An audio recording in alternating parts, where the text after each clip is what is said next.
suckle their young and live like we do in so many ways. It's really sad what's and happening. we think, the tragedy of little ones that their mother won't return, or they will never make it to fruition of being adults. And, we have all kinds of animals, and I hear constantly about our pigs and our goats and our chickens that we slaughter in the millions almost weekly. In terrible ways, too. In terrible ways. Actually, inhumane. I can't even believe the agribusiness. Inhumane. But as Native people, too, we also think that these animals that have been brought over are mutations, in a way, because of the way that they've been treated. And if we let them go, they can't survive. But that's where we have to protect the natural world, because there are creatures there that live still naturally. A whale that goes through a plume of oil is not going to make it. And that is the natural world of the future. And I know that I just did an interview for PETA, and we talked all about this, and I talk about how I feel so badly for the mutated lives that we are making stay in little tiny cages and genetically modified. But if we don't think about our natural world, then we're really in trouble. We cannot bring artificial life into the natural world as we continue to do so, because the modified life that we have created is not the same as the creators, and will perish easily, no different than 20,000 buffalo crossing your path, and you'd have to wait for 2 weeks because the animal was strong. And now we have cows across the land that maybe will fold their calf in the snowstorm, and that are not really strong enough for our plains. Yeah. That's why they have to be pumped with antibiotics and fed this and fed that and special this and special that, so they'll just make it. This was a very tough place, no different than the wildebeest that crossed Africa. We had something that made Africa look like it barely had any animals. The wildebeest passed in 2 days, but they used to say they'd have to wait almost 2 weeks to watch the buffalo pass. And they could, far as I could see, the rumble continued. And then people forgot about the huge plains bear that followed, and the big cat. We had a huge lion, no different than the prairie lions in Africa. Different, it was long and thin like our wolves that ran with the herd. But these were animals that people never even got to see, that people talk about now. No different than the one upon our flag. Great respect, the first people that came here, of this huge, beautiful grizzly bear that was 2 feet bigger than all grizzly bears they've ever seen. And they put it upon our California flag, and then they shot the last one in 1928. I didn't know that.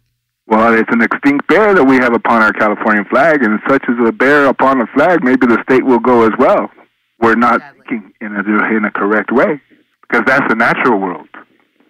Do you know that it's getting colder all across the world? The news keeps telling us it's getting warmer, but the facts are that it's been getting colder and colder and colder all across the world. Amazing.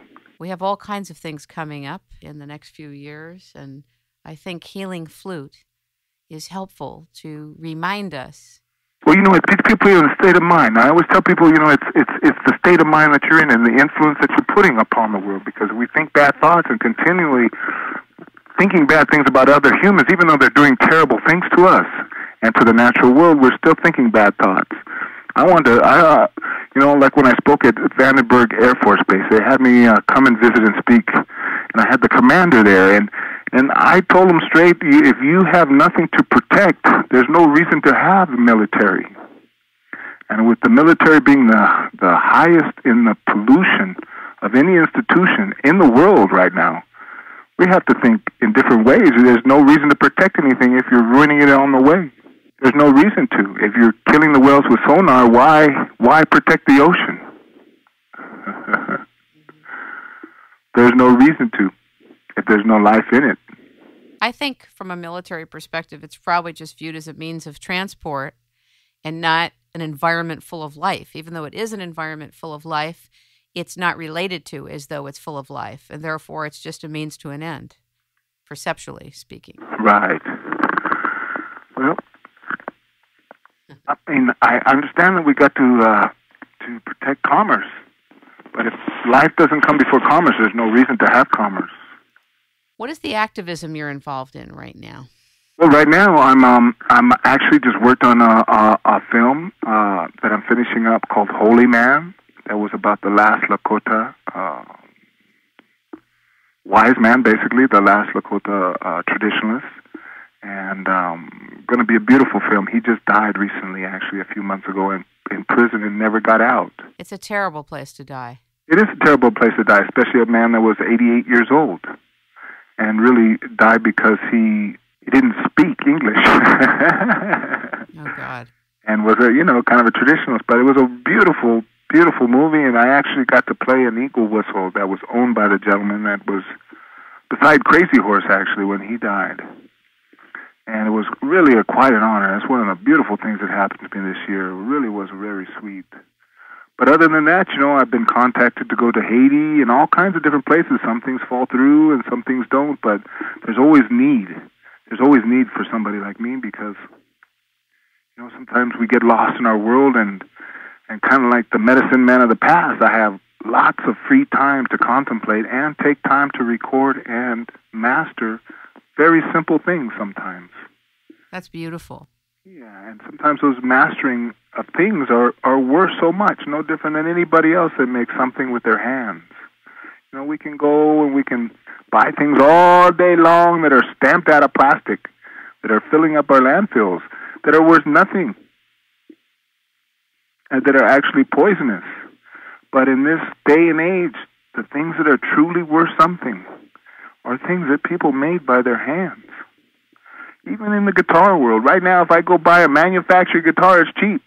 But if I want to buy an American-made, handmade guitar, it's going to cost you a little bit because somebody put some actual intention and love into the thing. Totally different instrument.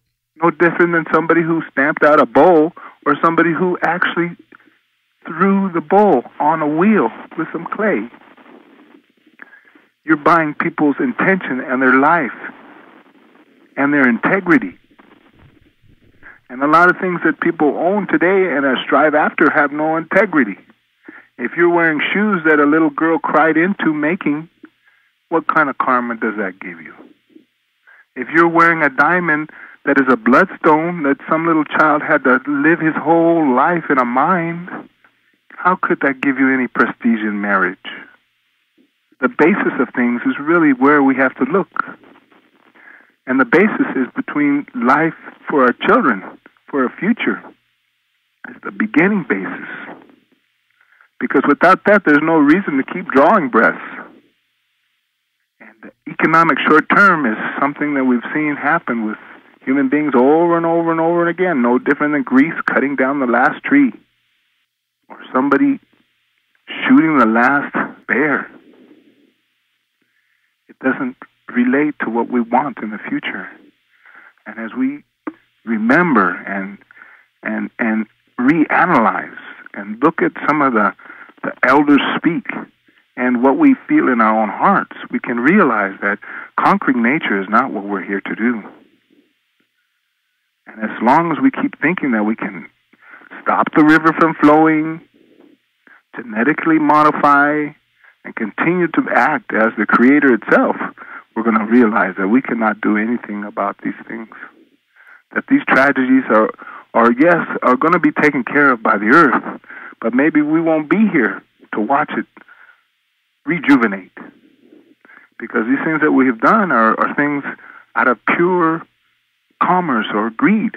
And sometimes it's made individuals easily to do it because they're backed by an institution that isn't human. How come you're so calm? You're able to presence and resonate a calm even when you speak about difficult things like this. And some people may say other tribal peoples are very angry and enraged. Well, people are angry and enraged, but that's not going to get us anywhere because we're not in control. At 1% of the population, and me as a mestizo, a mixture, I have no control over anything, but I do have control over my own mind and heart. And the thing is that I have the contemplating time that other people don't have. To go to work